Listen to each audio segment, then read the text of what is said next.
6 de la mañana. Bueno, ha sido dos jornadas ya entre ayer y hoy, sumando también la del día anterior, en la que misiles y drones han ido cruzando Medio Oriente en respuesta a los ataques israelíes del jueves contra suelo iraní. Durante también las últimas horas, Irán lanzó cientos de misiles balísticos hacia Israel que impactaron en Tel Aviv, también en Jerusalén, han ocasionado daños en zonas habitadas, decenas de heridos y ya se habla al menos de 2 muertos identificados. Noche de este viernes en Medio Oriente, 14 horas en Chile.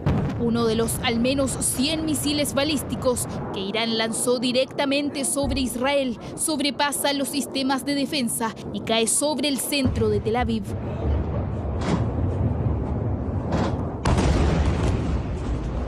Fue horas después de que el ejército israelí ordenara a la población refugiarse, cuando los proyectiles iraníes lograron esquivar las baterías antiaéreas, permitiendo que varios impactaran, incluso en zonas densamente pobladas.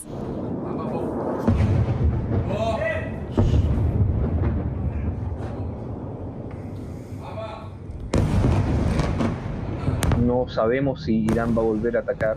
Lo que sí sabemos es que lo que ha anunciado el gobierno israelí es que habrán represalias sobre esto. Bueno, la verdad es que todos entendemos que, y las instrucciones también nos dicen, mantenernos cerca de los espacios seguros. No hay que estar en este momento dentro del búnker o de la habitación de seguridad, pero sí a proximidad. Al menos 60 personas han resultado heridas, 2 de ellas en estado crítico, mientras bomberos de Tel Aviv trabajan para rescatar a las personas atrapadas en los edificios que sufrieron daños. Un ataque que Irán ha calificado como el inicio de su respuesta aplastante a los ataques israelíes de las últimas horas.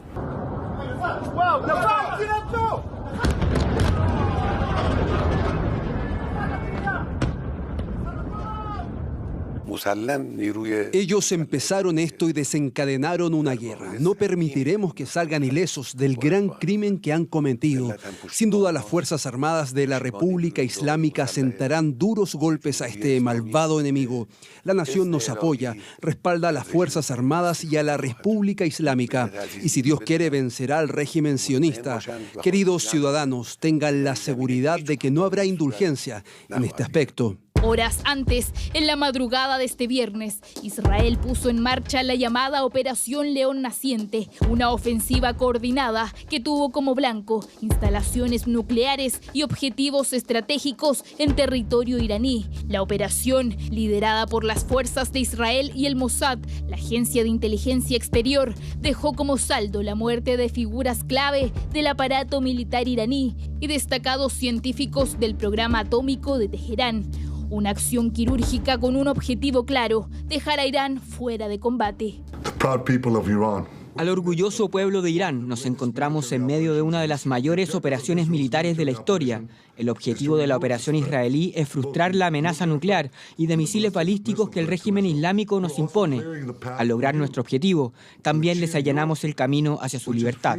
En solo 24 horas, las fuerzas de defensa de Israel atacaron a altos comandantes, militares iraníes, científicos nucleares de primer nivel, la principal planta de enriquecimiento del régimen islámico y una parte significativa de su arsenal de misiles balísticos.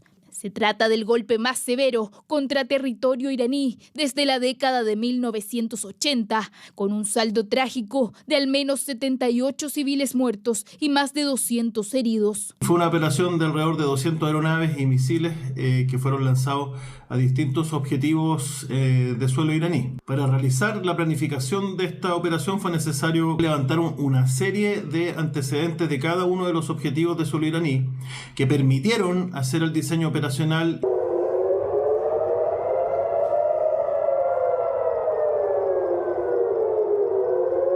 Un conflicto de alta intensidad que escala con rapidez y deja en evidencia la fragilidad de la seguridad regional. La tensión entre Irán e Israel entra en una nueva fase con consecuencias impredecibles para Medio Oriente y el resto del mundo.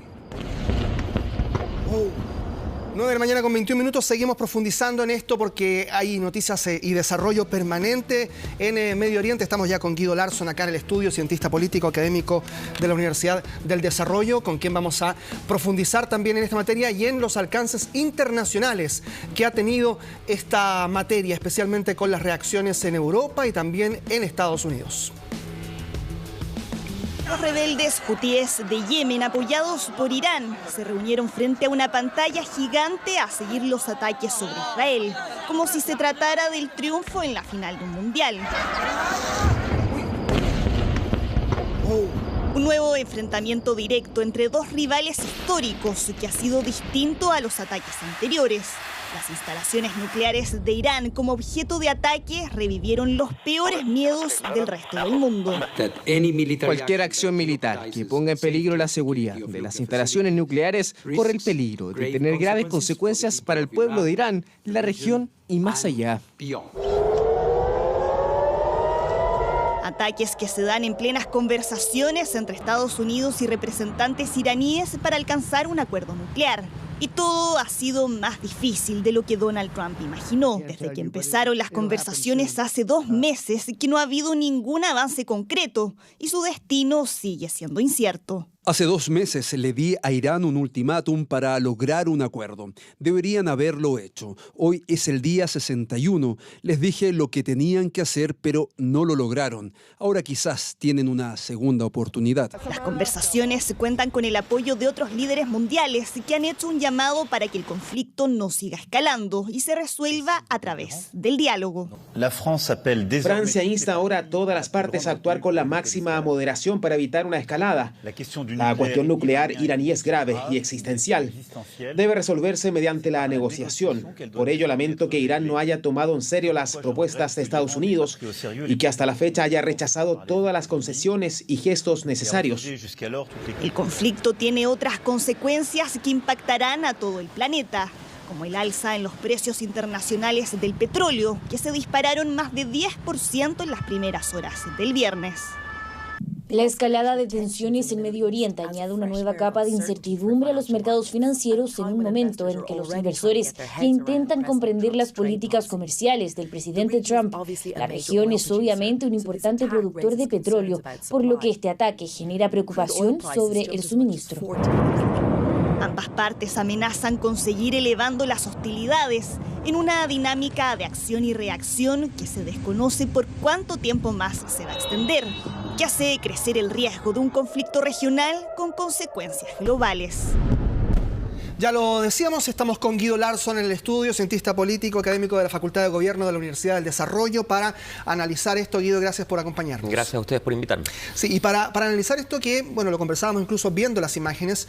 Ayer uno veía estos ataques, estos bombardeos sobre Tel Aviv, donde la imagen era relativamente habitual, incluso porque ya había existido otro ataque similar de Irán hace algún tiempo, en menor escala quizás.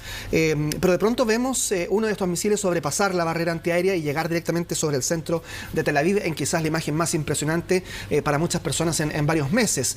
Más allá de lo que pasa en la Franja de Gaza, del nivel de destrucción, obviamente que se sobrepase el nivel de defensa que tiene Israel para este tipo de ataques aéreos es bien impresionante. Claro, yo creo que tiene varias dimensiones de análisis lo que dices tú. Desde luego hay uno ligado tal vez al impacto psicológico que un evento de este tipo, espectacularizado obviamente por los medios de comunicación, genera en la población, claro, pero que trae un efecto tal vez un tanto paradójico, porque confirma, por así decir, a ojos de la opinión pública israelí, todas las visiones que se tienen respecto del régimen de Irán. Vale decir, confirma la idea de que Irán es un adversario que propone un riesgo existencial, que es un adversario que no define o no distingue blancos militares o blancos civiles, y que por ende, en alguna medida también confirma la decisión que toma Netanyahu de realizar este ataque en primer lugar. Claro, y en ese sentido también la necesidad de Israel de responder también rápidamente, porque evidentemente a nivel mundial se genera la expectativa de cuáles son los siguientes pasos de Benjamín Netanyahu,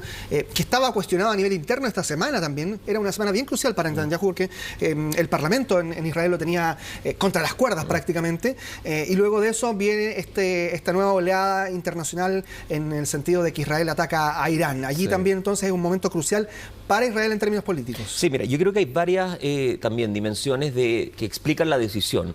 Por un lado está el hecho de que si uno toma en consideración el impacto de Irán a nivel estratégico en la región, había un nodo que conectaba a Irán con Hezbollah, a Irán con Hamas, a Irán con Siria, este eje de la resistencia al cual hemos escuchado desde octubre y que está completamente colapsado. Por ende, también hay un elemento de oportunidad militar considerando la debilidad que tiene Irán.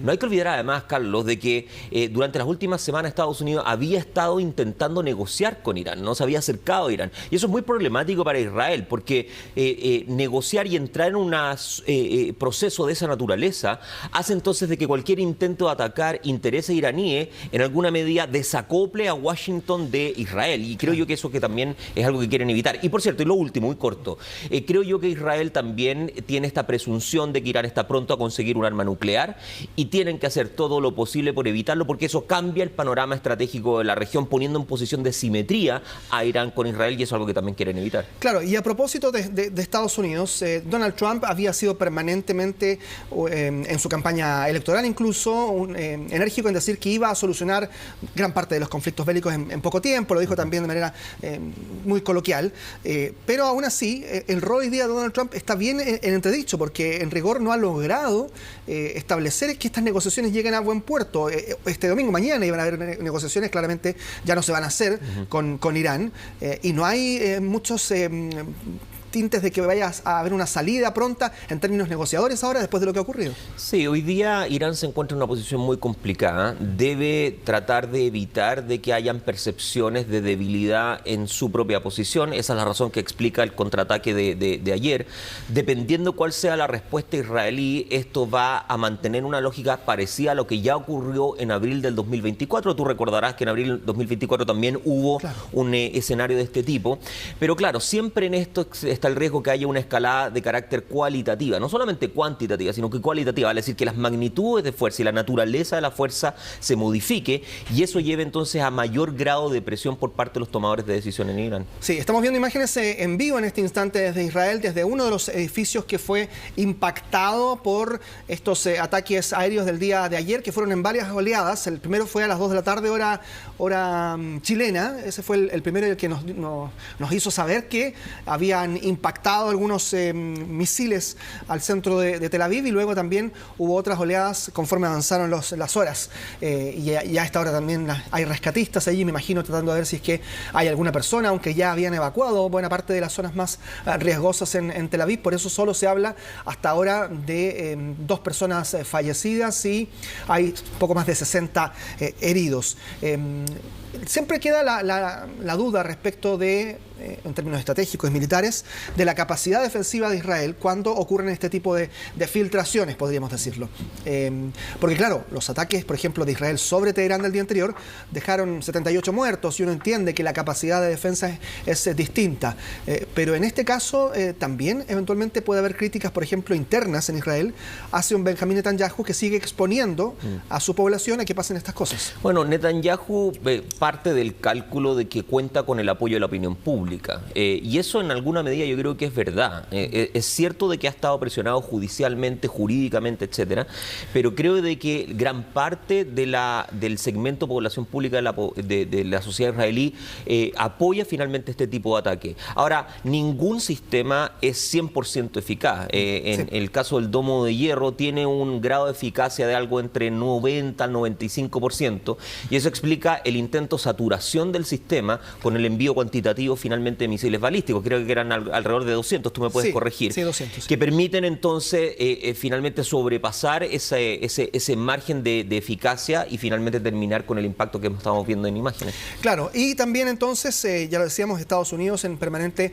necesidad de mantener un diálogo, a pesar de que Estados Unidos, insistimos, primero se desmarca del ataque israelí sobre Irán, dice nosotros no estamos detrás de esto, pero al día siguiente, cuando Irán ataca a Israel, dice Israel es nuestro socio, nosotros estamos de su lado, para entender entonces hay un poco la dialéctica en la que se maneja Estados Unidos. Mira, yo diría dos cosas. Uno, me cuesta creer, pero acá no hay evidencia empírica, pero me cuesta creer de que Estados Unidos no haya sabido, no haya colaborado, no haya informado, no haya habido traspaso de información, porque es el principal aliado que tiene de Medio Oriente. Tal vez pueden haber habido discrepancia en torno al timing, el momento, la situación, porque Estados Unidos estaba negociando, pero me parece no creíble la excusa que entrega Marco Rubio la noche de ayer o antes de ayer, del jueves de la noche, diciendo básicamente que Estados Unidos acá no tiene nada que ver, ¿no? Yo creo que tiene algo que ver, porque de hecho también hay información que dice de que contribuyó con la intercepción de algunos de los misiles iraníes.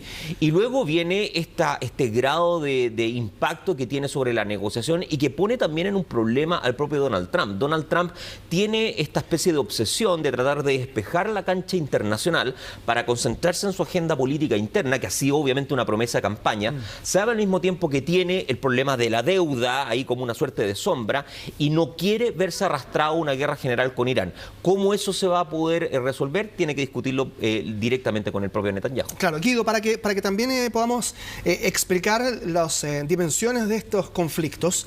En el caso de Israel atacando a la Franja de Gaza, destruyendo todo prácticamente en la Franja de Gaza durante los últimos meses, digamos, año y medio, allí el enemigo es Hamas, que es una milicia, que sí tiene un poder político sobre el territorio de la Franja de Gaza. En el caso de Irán, ayer atacaron y asesinaron a altos mandos de las Fuerzas Armadas de Irán. Ahí ya hay otra dimensión distinta donde Israel entiende que es un Estado detrás de los eventuales ataques. Claro, yo creo que la operación de decapitación de antes de ayer explica en alguna medida la intención, porque dentro de las víctimas hay altos miembros de la llamada Guardia Revolucionaria, que es la rama de las Fuerzas Armadas que está encargada de la seguridad interna, pero además de mantener el sistema político que se establece después de la Revolución Islámica en 1979. Pero después de eso también hay muerte de científicos y de académicos que están conectados con el programa nuclear iraní y que supuestamente tiene esta beta militar, que es lo que Israel pretende entonces detener. Entonces, claro, son completamente distintos. En el caso de la Franja de Gaza es un grupo más bien miliciano que tiene control político, pero acá estamos hablando de representantes del Estado y por ende la declaración de Khamenei lo entiende como una declaración de guerra. ¿Y qué pasa mientras tanto en paralelo, si podemos abrir un poco? Porque seguimos preocupados también de lo que pasa en la Franja de Gaza. Allí hay muertos a diario, sabemos, nos llegan imágenes terribles también de civiles que siguen siendo víctimas de la acción de las fuerzas de defensa israelí, pero ahora entonces se le abre otro conflicto a Netanyahu. Tiene que eventualmente dividir sus fuerzas. ¿Cómo estratégicamente Israel va a tomar esto, teniendo en cuenta de que ellos siguen con actividad en Gaza? Y lo digo así porque lamentablemente también hay muchos palestinos que han estado sufriendo en este tiempo. Sí, tal cual como dijimos al inicio de que la debilidad relativa de Irán explica en alguna medida este ataque, el hecho de que Gaza se encuentre fundamentalmente destruido, convertido en polvo, hace entonces de que los insumos que se requieran para esa zona en particular puedan eventualmente redestinarse. En alguna otra medida, yo creo que hay cierta desatención respecto de la Franja de Gaza porque puede realizarse debido a que no queda nada en pie en Gaza. Y eso entonces permite una concentración sobre Irán, que ojo, es una concentración que hasta el momento solamente está dado por ataques aéreos. No estamos pensando todavía en algo como una ocupación como sí ocurre en el caso de la Franja. Porque la capacidad es distinta y porque además la geografía iraní es muy distinta, digamos, el enclave de Gaza es pequeñito y Irán es un gran país geográficamente. Bueno, es que hay que poner atención a eso, porque creo que una de las fantasías que tiene Netanyahu es tratar de arrastrar a Estados Unidos a una guerra con Irán, porque eso elimina de la ecuación a su adversario histórico. Y eso es muy problemático, porque como tú bien dices, Irán es otra dimensión, otra magnitud de adversario. Ni siquiera creo yo que puede compararse a Irak, y ya vimos lo que ha pasado. Hablando por la guerra... hablando de la guerra de Irak del 2003 en adelante. y por ende imaginar ese escenario que creo que debe tomarse seriamente, porque independientemente de la probabilidad que es muy baja, el impacto que eso pueda tener es realmente catastrófico. Por eso hay que analizarlo con mucha seriedad. Pero creo que si eso se llega a esa trayectoria, bueno, ahí realmente estamos pensando en una hecatombe finalmente para Medio Oriente en su totalidad. Sí, y a propósito de eso, ahora abramos el mapa, el plano. Si nos ponemos a mirar el mapa en general en el mundo, para también hacerse una idea de cómo están repartidas las fortalezas hoy día y las fuerzas. Lo pregunto de esta manera porque eventualmente, mencionabas tú, Guido, el apoyo de Estados Unidos a Israel permanentemente pidiéndole a Estados Unidos que los respalde en su influencia sobre Medio Oriente, pero Irán también tiene varios respaldos que de una u otra manera se han manifestado en el tiempo. Bueno, Rusia por lo demás, pero sabemos en qué está Rusia hoy día, pero para que el mundo en conflicto quede en contexto también es necesario abrir este mapa. Sí, cabría tal vez distinguir los apoyos, llamémosle retórico, diplomático, de apoyos más bien materiales, ¿no es cierto? Claro. Entonces, desde ese segundo punto de vista, yo diría que tanto la Federación Rusa como Corea del Norte han manifestado intención de apoyar materialmente a Irán. Después de eso viene el apoyo más bien de orden político, y acá ocurre una cuestión bastante curiosa, y es que desde octubre del 2023, el abismo que separaba a Arabia Saudita con Irán ha tendido a cortarse, en parte porque Riad también debe manifestar su apoyo a los palestinos e indirectamente entonces es un incentivo para acercarse a Teherán, algo que manifiesta la propia declaración oficial de Arabia Saudita cuando comienza el bombardeo israelí. Dicen, condenan enérgicamente a Israel y apoyan entonces a Teherán, algo que era impensable hace 2 años atrás. Teniendo en cuenta además las influencias económicas, que ese es otro tema, digamos, sí. Porque claramente Estados Unidos ha buscado, por ejemplo, generar influencia sobre Emiratos Árabes Unidos, sobre toda esa región, y ahí también es otro problema que va en carril paralelo. Claro, por eso esos apoyos pareciera que requieren esa distinción, porque no quiere decir de que Arabia Saudita o los Emiratos o Qatar vayan a romper, por ejemplo, con los Estados Unidos. Eso es inimaginable. De hecho, Estados Unidos funciona como triangulación de la relación entre Israel y el resto de los países árabes. Por lo tanto, hay un elemento diplomático, hay un elemento material, pero en último término me parece a mí de que todo se está decidiendo por Israel, por Washington y en este caso también por Teherán. Claro. Guido, bueno, en la mañana comentábamos aquí en estudio con Gabriela Segura lo que estaba ocurriendo en Medio Oriente.